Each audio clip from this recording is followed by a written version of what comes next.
Firmansyah.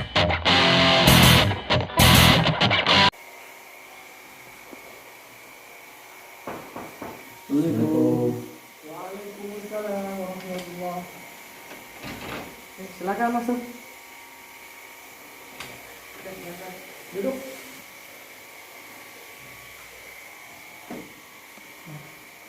Silakan duduk. Assalamualaikum warahmatullahi wabarakatuh. Waalaikumsalam warahmatullahi wabarakatuh. Sebelum kita melaksanakan konseling, alangkah baiknya kita berdoa terlebih dahulu agar pelaksanaan konseling ini berjalan dengan baik. Berdoa mulai.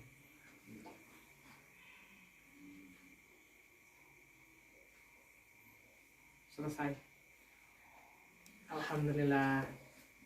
Sebelum kita melaksanakan konseling, alangkah baiknya kita juga perkenalan terlebih dahulu supaya kita mengenal satu sama lain. Baik, perkenalkan, nama Bapak Irgi Lutfi Firmansyah. Bapak asal dari Kuningan. Langsung untuk memperkenalkan diri kalian masing-masing, dimulai dari sebelah kiri. Yang Rahmat, saya berasal dari Kota Bandung dan saya sekarang berada di Kobong Dua Putra. Oke, baik. Ya baik, nama saya Nendi Alfiana, berasal dari Batam, Sumatera Barat, dan saya sekarang berada di Kobong Satu Putra. Lanjut. Baik, perkenalkan, nama saya Rifaldi Syamrul Syamsah. Saya berasal dari Panjalu, Ciamis, Jawa Barat. Sekarang saya berada di Kobong 5 Putra. Alhamdulillah kita sudah perkenalan. Apakah kalian semua sudah benar-benar mengenal satu sama lain? Siapa ya tadi? Rifaldi ya? Kamu Rifaldi bukan? Saya Rifaldi. Oh ini Oke, dia, baik. Rifaldi. Bapak rasa kalian masih belum benar-benar pada mengenal. Ya, Baik, Bapak akan mencoba bermain sambil perkenalan agar kalian lebih mengenal dan lebih rileks. Oke, baik. Yang ini namanya siapa? Nama saya Rifaldi. Yang tengah namanya siapa? My name is Nendi. Oke, dan yang kiri namanya siapa? Nama saya Rizky. Oke, baik. Yang ini namanya siapa? Rifaldi. Yang ini? Rizky. Oke, alhamdulillah kita sudah saling mengenal ya satu sama lain. Baik, langsung saja kita mulai konseling pada malam hari ini. Tapi sebelumnya Bapak mau bertanya terlebih dahulu, apakah kalian pernah melaksanakan konseling? Kalau bagi Rifaldi, konseling kelompok sih ini baru yang pertama Ya. kali. Namun kalau konseling individual, waktu SMP dulu saya pernah melakukan konseling individual di SMP di Guru BK dulu.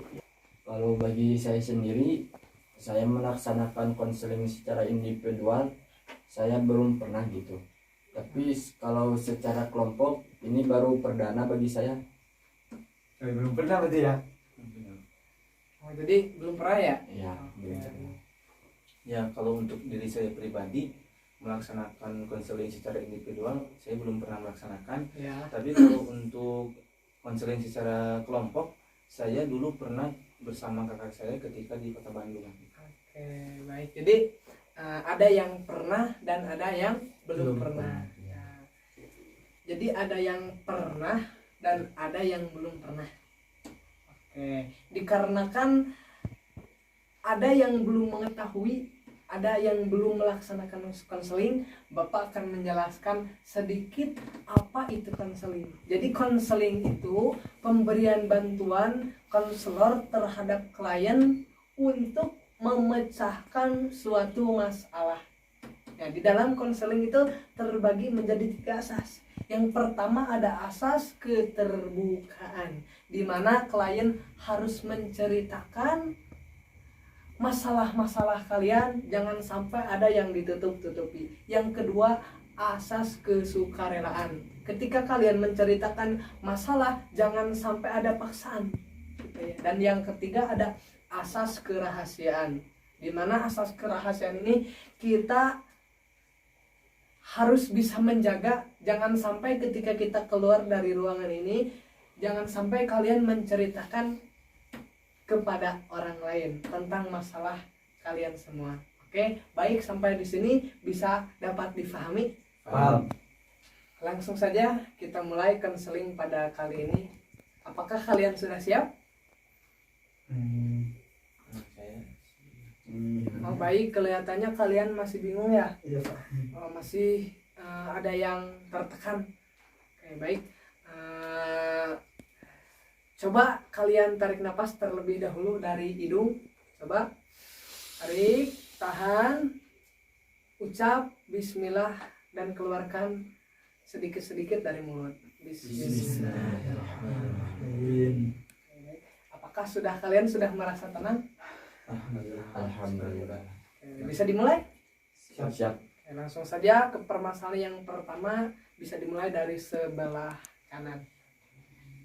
Baik, saya akan menceritakan sedikit masalah yang saya alami dan terjadi dalam hidup saya ketika mondok di sini ya Pak.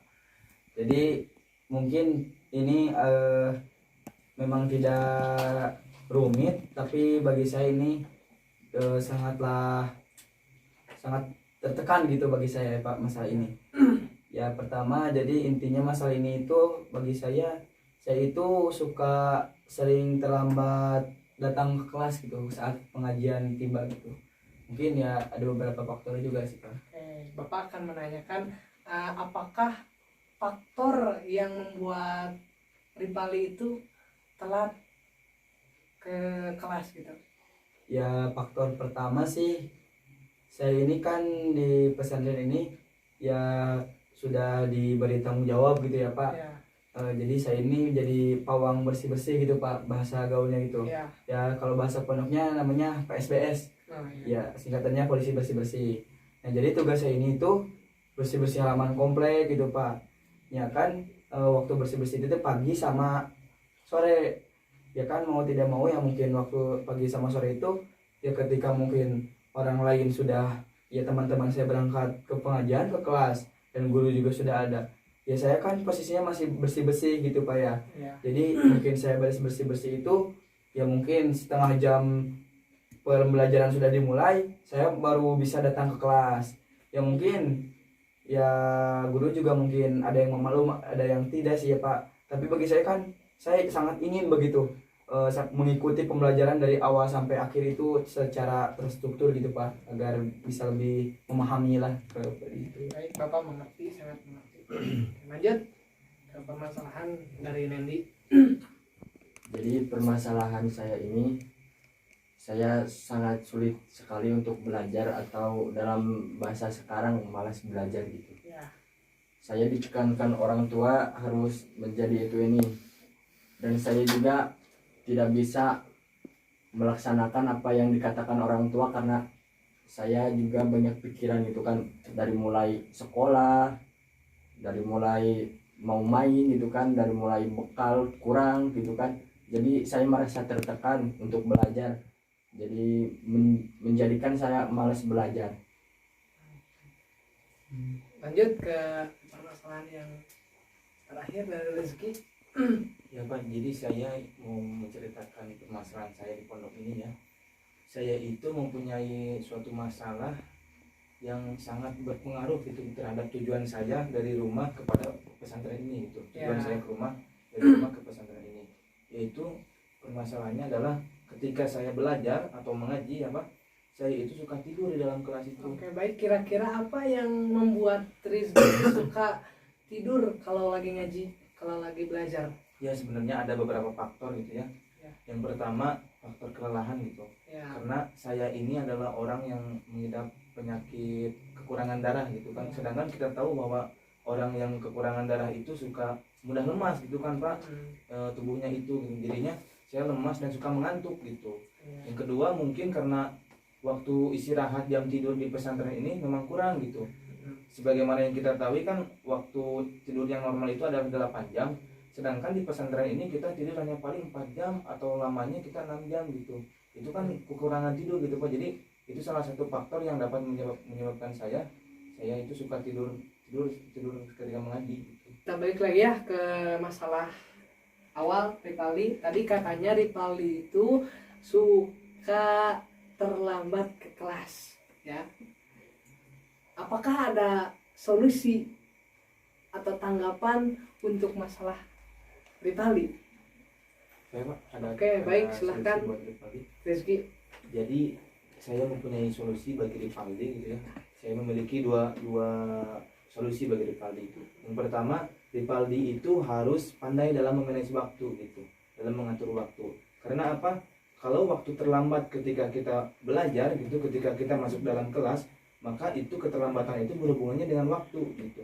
Jadi Rivaldi itu harus pandai dalam memanage waktu gitu.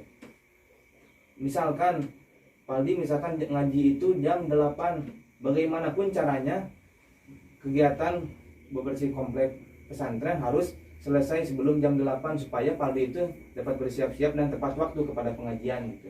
Yang kedua, Paldi itu harus dapat mengefektifkan dalam kegiatan bebersihnya gitu. Supaya apa? Supaya mempersingkat waktu dan tidak terlambat ketika masuk ke pengajian gitu. Itu bagi saya dua solusi bagi Rivaldi. Apakah ada masukan dari saudara Andi? Ada Pak, saya juga ada Pak. Oke, baik, silahkan. Saya sedikit saja buat Paldi. Saya juga setuju apa yang diucapkan oleh saudara Rizky.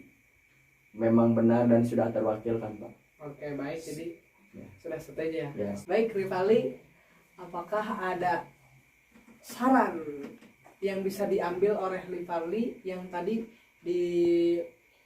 dikatakan oleh rekan-rekan, langkah kedepannya bagaimana? Ya, saran dari rekan-rekan emang sangat pas gitu, berguna bagi saya. Ya, mungkin pertama faktor waktu, mungkin saya kurang efisien dalam membagi waktu. Mungkin untuk kedepannya saya akan lebih maksimal dan lebih pintar dalam membagi-bagi waktu agar bagaimanapun caranya saat nanti kedepannya itu bersih-bersih tetap beres dan saya tidak terlambat ke pengajian gitu mungkin. Dan yang kedua, saya akan mungkin lebih gercep dan lebih gesit dalam bekerja agar mungkin waktu dalam bekerja lebih bisa untuk beres itu lebih singkat gitu. Iya, baik. Bapak rasa Rivaldi sudah menemukan ya, Ya Pak, alhamdulillah. bagaimana langkah kedepannya seperti apa. Baik, Ya. langsung saja ke permasalahan Nendi. Jadi Nendi itu tadi katanya mempunyai masalah malas dalam belajar. Jadi apakah ada saran atau bagaimana terhadap masalah Nendi dari rekan-rekan? Siapa? Oke, baik, Rivaldi silahkan. Saran dari saya sih Pak untuk saudara Nendi ini, tadi kan katanya faktornya itu yang pertama ya ada tekanan dari orang tua, lalu ada mungkin ya kurang bekal, dan yang ketiga apa katanya tadi tuh ingin pergi main-main gitu ya Ya. keluar. Ya mungkin saran saya yang pertama itu mungkin ya kalau kurang bekal sama tekanan dari orang tua mungkin itu wajar lah gitu ya bagi anak yang mungkin yang kurang bekal. Mungkin ya faktor kita berpikir positif aja, mungkin orang tua kita itu lagi susah mungkin dalam mencari rezekinya untuk bekal kita gitu atau mencari uang lagi susah begitu. Dan lalu untuk tekanan mungkin ya ia menekankan kita, ia menekankan kamu untuk menjadi itu ini tuh maksudnya mungkin agar kamu itu bisa lebih baik untuk kedepannya. Dia mereka ingin kamu itu lebih baik itu dari orang tua kamu itu mungkin. Lalu yang ketiga, kalau untuk yang kamu ingin main-main ya menurut saya tahanlah, turunkan ego kita mungkin, agar bagaimana wajar lah gitu. Semua orang di masa muda pasti mempunyai ingin itu main-main ke sana ke sini gitu ya, apalagi bonceng-bonceng cewek bonceng cewek di motor gitu ya, wajar lah. Tapi untuk kita santri itu di pesantren, tahanlah, kita turunkan ego, kita lebih baik, lebih semangat dalam mengaji dan belajar begitu. Begitulah saran dari saya. Terima kasih Rivaldi sudah memberi saran solusi kepada Nendi. Baik Nendi, apakah ada yang bisa diambil dari perkataan Rivaldi bagaimana langkah kedepannya supaya Nendi itu bisa lebih baik? Sebelumnya terima kasih kepada saudara Rivaldi. Saya menerima saran dengan lapang dada gitu. Saya juga kepikiran juga begitu. Saya yang ke satu, saya mungkin tekanan dari orang tua memang wajar bagi anak gitu kan, buat menjadi lebih baik. Saya mungkin akan meluruskan niat lagi datang ke sini dan tujuan ke sini untuk apa. Yang kedua, mungkin saya akan lebih bersyukur walaupun bekal saya sedikit gitu kan. Yang ketiga, dan saya akan menjaga nafsu atau ego, menurunkan ego untuk bermain-main.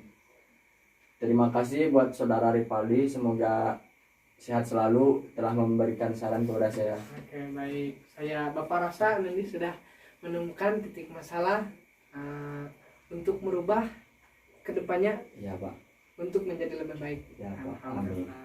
Lanjut ke permasalahan yang terakhir dari Rizky, yaitu tadi katanya Rizky itu suka tidur ketika lagi belajar, ya, permasalahan itu. Apakah ada saran atau solusi dari rekan-rekan? Dari saya Pak, Oke, baik, Nendi silahkan untuk memberikan. mungkin saran dari saya gak banyak ya, ada beberapa gitu. Mungkin kamu harus pintar-pintar dalam mengatur waktu, waktu tidur atau waktu istirahat atau waktu mengaji gitu kan, harus tepat gitu kan. Kalau malam kan gitu waktunya untuk beristirahat, jangan dipakai apa-apa lagi gitu kan. Kalau siang, kalau jadwal mengaji jangan dipakai untuk tidur kan, karena kita ini tujuan kesini untuk mencari ilmu, bukan tidur gitu kan. Ya mungkin saran dari saya segitu saja, semoga dapat bermanfaat buat saudara Rizky. Baik, terima kasih Nendi. Apakah ada Ripali mau menambahkan saran dari Kalau- Nendi? Kalau tambahan mungkin dari saya ya mungkin karena saudara Rizky ini mempunyai riwayat penyakit kurang darah mungkin ya, Ya, agar mungkin tidak terlalu lemas dalam mengaji atau mungkin agar tidak terlalu mudah kecapean dalam melakukan aktivitas, mungkin saudara Rizky ini harus lebih pintar-pintar dalam menjaga pola makan mungkin ya, dalam menjaga pola makan harus lebih banyak memakan mungkin buah-buahan, sayur-sayuran, agar daya tahan tubuh Rizky ini tetap kuat dan tidak mudah kelelahan. Dan juga mungkin ya kalau kekurangan waktu tidur sih wajar ya, namanya juga di pesantren itu, dimanapun pasti pesantren pasti banyaknya santri-santri itu kurang tidur. Namun ketika kalau nanti saudara Rizky misalnya saat belajar tidur lagi, mungkin ya inisiatifnya mungkin antisipasinya mungkin minta tolonglah ke teman sebelahnya untuk membangunkan gitu. Dan nanti saudara Rizky untuk pergi ke kamar mandi untuk membasuh muka agar hilang gitu ngantuknya gitu. Mungkin cukup sekian saja. terima kasih. Untuk Rizky, apakah ada yang bisa diambil dari solusi rekan-rekan Rizky untuk kedepannya seperti apa langkah untuk kedepannya? Ya baik, sebelumnya terima kasih ya kepada saudara Ripaldi dan saudara Nendi gitu. Ini itu salah satu dua ini itu saran yang sangat berharga bagi saya gitu ya. Kenapa ini itu dapat berpengaruh kepada kehidupan saya, karena mempengaruhi tujuan saya dari rumah ke pesantren ini gitu. Dari Nendi ya, supaya saya lebih dapat mengatur waktu gitu. Jadi jangan menjadikan waktu bukannya istirahat jadi pakai istirahat gitu. Nah, itu memang itu menjadi salah satu kekurangan saya gitu. Sekarang saya salah menempatkan waktu gitu. Terus yang kedua dari Ripaldi, terus saya harus menjaga pola makan saya gitu. Memang saya ini orang yang dari makan itu kadang-kadang tidak dijaga gitu. Juga saya itu makan suka ingat gitu. Ketika saya ingat ya saya makan gitu. Kalau nggak ingat dia saya nggak makannya dari itu saya mempunyai riwayat penyakit kekurangan darah. Juga saya juga harus memang pintar-pintar di kelas gitu. Ketika saya misalkan sedang ngantuk, saya harus meminta bangunkan kepada teman saya. Itu juga bagi saya salah satu solusi yang mungkin cukup efektif gitu. Nanti saya akan mencobanya. Sekali lagi terima kasih kepada saudara Ripaldi dan Nendi atas sarannya. Saya ucapkan terima kasih. Oke, baik. Bapak rasa kalian semua sudah mengetahui permasalahan kalian masing-masing dan sudah mengetahui bagaimana caranya supaya menjadi lebih baik lagi untuk kedepannya. Bapak mau bertanya, apa yang kalian rasakan setelah melaksanakan konseling pada malam kali ini? Kalau dari Ripaldi sih alhamdulillah setelah melakukan konseling ini lebih plong, lebih semangat gitu untuk menjalani hari-hari ke depannya. Alhamdulillah. Untuk Randy gimana? Kalau saya pribadi alhamdulillah lebih jadi tenang gitu kan, dapat menambah teman dan mendapat solusi-solusi untuk lebih baik ke depannya gitu. Alhamdulillah. Oke, untuk Rizky bagaimana? Ya alhamdulillah gitu, setelah melaksanakan konseling ini saya itu mendapatkan pencerahan gitu atas masalah pribadi yang selama ini saya alami gitu ya. Alhamdulillah, terima kasih kepada rekan-rekan atas solusinya, juga terima kasih kepada Bapak konselor gitu yang telah melaksanakan konseling ini gitu. Oke, baik. Bapak rasa kalian sudah plong, tenang ya setelah melaksanakan konseling. Itu mudah-mudahan kalian bisa benar-benar merubah diri kalian menjadi lebih baik lagi. Amin. Dan kalian semua mudah-mudahan bisa istiqomah agar bisa jadi yang terbaik. Amin. Bapak rasa konseling pada malam kali ini dicukupkan sekian. Adapun keluh kesah permasalahan lain kalian bisa datang ke ruangan ini. Mudah-mudahan kita semua diberikan keistiqomahan untuk melakukan kebaikan. Amin. Kita ucapkan alhamdulillah bersama-sama ya. Alhamdulillah. Assalamualaikum warahmatullahi wabarakatuh. Waalaikumsalam warahmatullahi wabarakatuh. Makasih Pak. Ya, sama-sama. Ya, hati-hati ya. Ya.